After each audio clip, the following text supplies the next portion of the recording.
நம்ம இன்றைக்கி ரொம்ப டேஸ்டியான பீன்ஸ் உசிலி எப்படி செய்கிறதுன்னு பார்க்க போகிறோம். பொதுவாக குழந்தைங்க காய்கறி பிடிக்காதுன்னு சொல்லுவாங்கள்ல, அந்த மாதிரி குழந்தைங்க கூட இது போல் நம்ம பீன்ஸ் வச்சு செஞ்சு கொடுக்கும்போது ரொம்ப விருப்பப்பட்டு கேட்டு வாங்கி சாப்பிடுவாங்க. ஏன்னா இதோட டேஸ்ட் ரொம்ப சூப்பராக இருக்கும். பெரியவங்களுக்கும் இது ரொம்ப பிடிக்கும். தயிர் சாதம், காரக்குழம்பு, ரசம் சாதம் இந்த மாதிரி சாதத்து கூடலாம் வச்சு சாப்பிடும்போது பக்காவான காம்பினேஷனாக இருக்கும். ஹாய் ஃப்ரெண்ட்ஸ், என் பேர் Abhi. Welcome to Indian recipes Tamil. வீடியோக்குள்ளே போகிறதுக்கு முன்னாடி நம்ம சேனல் இந்தியன் ரெசிபீஸ் தமிழை சப்ஸ்கிரைப் பண்ணிக்கோங்க. கூடவே இருக்க பெல் சிம்பலையும் கிளிக் பண்ணிக்கோங்க.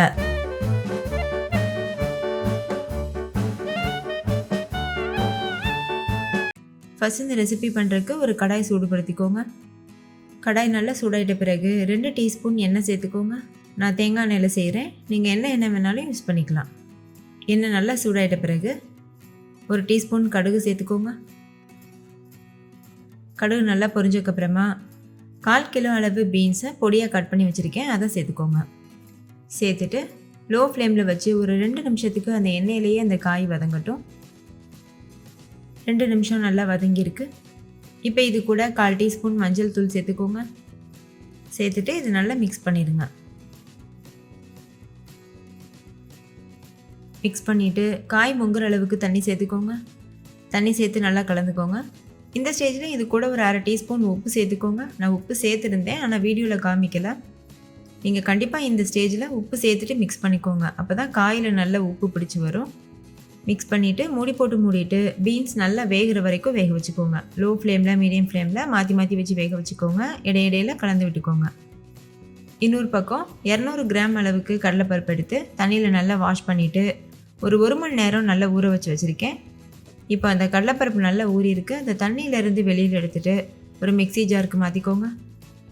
இப்போ இது கூட ஒரு டேபிள் ஸ்பூன் மிளகாத்தூள் சேர்த்துக்கோங்க. 1/4 டீஸ்பூன் மஞ்சள் தூள், 1/4 டீஸ்பூன் பெருங்காயத்தூள் சேர்த்துக்கோங்க.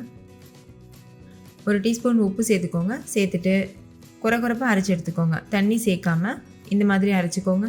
பாருங்கள், இதோட கன்சிஸ்டன்சி இந்த மாதிரி தான் இருக்கணும். இப்போ இது ஒரு ஓரமாக இருக்கட்டும். இன்னொரு பக்கம் பீன்ஸ் நல்லா வெந்திருக்கு பாருங்கள். நீங்கள் கையில் எடுத்து பார்த்தீங்கன்னா தெரியும், சாப்பிட்டு பார்த்தீங்கன்னா தெரியும், நல்லா சாஃப்டாக வெந்திருக்கணும். நம்ம சேர்த்துருந்த தண்ணியெல்லாம் நல்லா வற்றிடுச்சு. இப்போ இந்த பீன்ஸை ஸ்டவ் ஆஃப் பண்ணிவிட்டு ஒரு ஓரமாக வச்சுட்டு மறுபடிக்கும் ஒரு கடாய் சூடுபடுத்திட்டு 2 டேபிள் ஸ்பூன் தேங்காய் எண்ணெய் சேர்த்துக்கோங்க. எண்ணெய் சூடாயிட்ட பிறகு நம்ம ஏற்கனவே அரைச்சி வச்சுருக்க கடலைப்பருப்பு பேஸ்ட் இருக்குதுல்ல, அதை சேர்த்துக்கோங்க. சேர்த்துட்டு மீடியம் ஃப்ளேமில் வச்சு இது நல்லா மிக்ஸ் பண்ணிக்கோங்க. இது நல்லா கலந்து விட்டுட்டே வரும்போது நல்லா உதிரியாக வரும். ஸ்டார்டிங்கில் கொஞ்சம் பேஸ்ட் பக்குவத்தில் இருக்கும். நல்லா வெந்ததுக்கப்புறமா நல்லா உதிரியாக வரும். இப்போ பாருங்கள், நல்லா வெந்திருக்கு, நல்லா உதிரியாக வந்திருக்கு. இந்த ஸ்டேஜில் ஸ்டவ் ஆஃப் பண்ணிவிட்டு இது முழுமையாக ஆற வச்சுக்கோங்க. நல்லா ஆறிட்ட பிறகு ஒரு மிக்ஸி ஜாருக்கு மாற்றிட்டு குறைப்பாக அரைச்சி எடுத்துக்கோங்க. தண்ணி எதுவும் சேர்க்க வேண்டாம், அப்படியே அரைச்சிக்கோங்க. ரொம்ப நைஸாகவும் அரைச்சிட வேண்டாம், கொஞ்சம் குறைப்பாக இருந்தால் ஓகே. இப்போ பாருங்கள், அரைச்சிட்டு வந்தாச்சு. இதோட பக்குவம் இந்த மாதிரி தான் இருக்குது. இப்போ இந்த பருப்பை நம்ம ஏற்கனவே வேக வச்சு வச்சுருக்கோம்ல பீன்ஸ், அது கூட சேர்த்துருங்க. இப்போ ஸ்டவ் ஆன் பண்ணிக்கோங்க. ஸ்டவ் ஆன் பண்ணிவிட்டு நம்ம அரைச்சி வச்சுருக்க பவுடரை இது கூட சேர்த்துக்கோங்க. சேர்த்துட்டு நல்லா மிக்ஸ் பண்ணிக்கோங்க.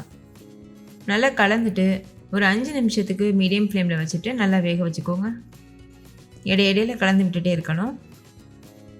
அவ்வளோதான், பீன்ஸ் உசிலி சூப்பராக தயாராகிடுச்சு. ஃபைனலாக இது கூட ஃப்ரெஷ்ஷான கருவேப்பிலை ஒரு கொத்து சேர்த்துட்டு நல்லா மிக்ஸ் பண்ணிவிட்டு சர்வ் பண்ணிடுங்க.